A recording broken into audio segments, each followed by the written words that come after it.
Hola amigos, ¿cómo estáis? Yo soy Elena y esto es Nena Vale.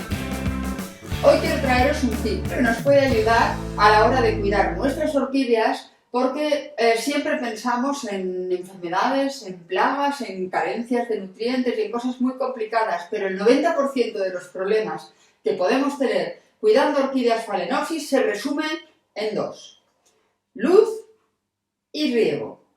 Si tenemos la adecuada iluminación y tienen suficiente cantidad de luz, tendremos un ejemplar sano, siempre y cuando lo combinemos bien con la dosis justa de agua. Eso quiere decir que no pasen sed, pero tampoco estén demasiado mojadas. ¿Y esto por qué lo digo? Porque mirad, aquí conviven una orquídea con las hojas duras, muy verdes, y la verdad es que está estupenda, con un keiki que separamos de la madre con muy buena pinta, pero que ahora presenta hojas con muy poca tensión, que están como deshidratadas. ¿Por qué están deshidratadas? Porque estas hojas pueden dar este aspecto igualmente por exceso que por defecto de agua.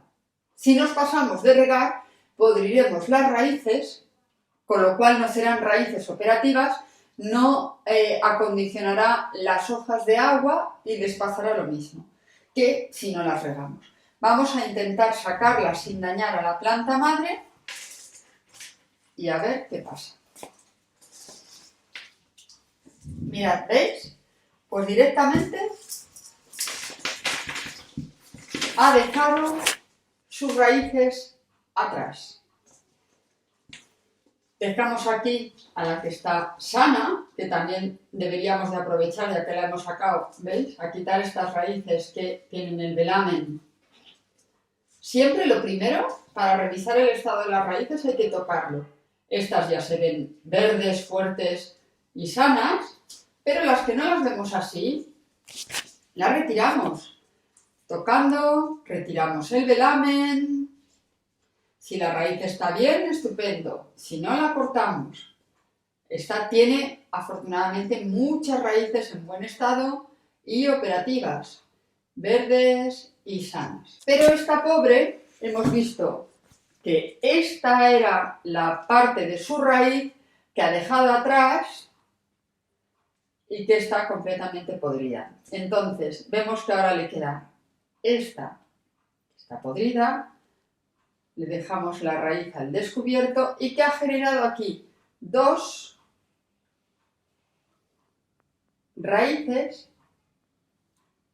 que parece ser que no son suficientes para hidratar esta planta. Así que vamos a hacer otra pruebita más, y es que voy a poner esta planta toda la noche con las raíces dentro de agua para hidratarla bien, pulverizaré bien las hojas, cara y sobre todo el envés para que se hidraten bien, y mañana por la mañana la volvemos a replantar en su sitio para ver si somos capaces de que, generando raíces nuevas o estimulando estas dos raíces que tiene completamente sanas, sea suficiente para hidratar este ejemplar de Phalaenopsis. Bien amigos, así la vamos a dejar toda la noche, teniendo cuidado de que se hidraten bien las raíces, pero no se nos moje la corona, porque está aquí sacando una hojita nueva, ¿lo veis ahí? Y eso la podría estropear. Entonces la dejamos así toda la noche y mañana la volvemos a replantar y os la vuelvo a presentar, ¿vale? Hola amigos, retomamos el vídeo de esta plantita que teníamos aquí puesta hidratándose en ese vasito de agua. También pulvericé sus hojas.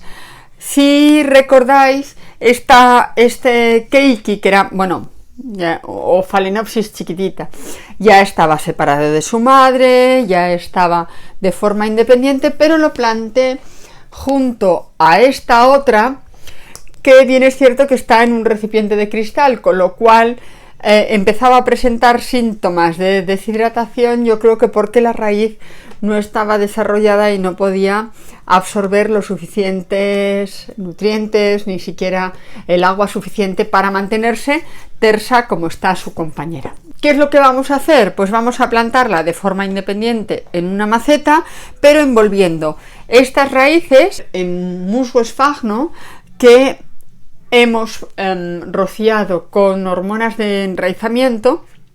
Lo vamos a envolver con ese tapón de musgo que en parte es como hacen los cultivadores, las plantan así y ya la vamos a poner en su maceta. ¿Con esto qué pretendo? Que cuanto antes genere raíces más potentes que puedan hidratar bien y alimentar bien el resto de nuestra planta, que vemos que tiene dos hojas grandes que empiezan a presentar sobre todo esta deshidratación, esta que todavía está tersa y una hoja incipiente por aquí. Necesita ya un sistema de raíces más potente que el que tiene ahora. Vamos a ver si somos capaces de conseguirlo. Empezamos. Aquí tengo el esfagno que estaba hidratándose. En ese agua mezclamos hormonas de enraizamiento. Entonces vamos a quitar ese excedente de agua y con esto envolvemos la raíz de nuestra Phalaenopsis. Con el esfagno centramos nuestra nueva plantita, envolviendo la raíz para que tenga siempre un poquito más de humedad y completamos con sustrato.